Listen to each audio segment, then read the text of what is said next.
Hi, നിങ്ങൾ ചിറാപ്പുഞ്ചിയിൽ മഴ നനയാൻ പോയിട്ടുണ്ടോ? ഇത് അവിടെ മഴ നനയാൻ പോയവരുടെ കഥയാണ്. ആ, ഈ എന്നിവർ ചിറാപ്പുഞ്ചിയിൽ നിലാവഞ്ചി തുഴയാനായി പോയി. കിസ്സകൾ പറയാം, കാടുകൾ കാണാം.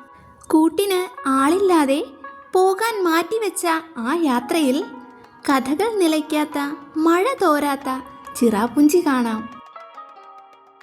അങ്ങനെ മഴ നനഞ്ഞ് അവർ ആ പുഴയരികിൽ നിൽക്കുമ്പോൾ അതാ നിലാവഞ്ചി തുഴഞ്ഞ് വരുന്നു. കിസ്സകൾ നമുക്ക് ഒരുമിച്ച് കേൾക്കാം. ഒരിക്കലും തോരാത്ത മഴ നമുക്ക് ഒരുമിച്ച് നനയാം. ഈ നിലാവഞ്ചി തുഴഞ്ഞ് നമുക്കൊരുമിച്ച് അക്കരെ പോകാം. എന്നും നമുക്ക് കൂട്ടായിരിക്കാം. കാരണം നാം മൂന്നും ചുട്ടെഴുത്തുകളല്ലേ. എയുടെ വാക്കുകളാണിത്. ആ അങ്ങ് ദൂരെയായിരുന്നു, ഈ അടുത്തും ഒരു ചോദ്യരൂപവുമായും നോക്കി. ഒടുവിൽ അവർ ചിറാപ്പുഞ്ചി മഴയത്ത് നിലാമഴ നനഞ്ഞ് തോണി തുഴഞ്ഞു പോയി. കൂട്ടിന് ആളില്ലെന്ന് കരുതി മോഹമാകുന്ന യാത്രകൾ നാം വേണ്ടെന്ന് വെക്കണോ?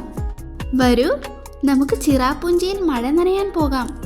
പനി പിടിക്കാതെ സൂക്ഷിക്കണം എന്ന് മാത്രം. ഓക്കേ.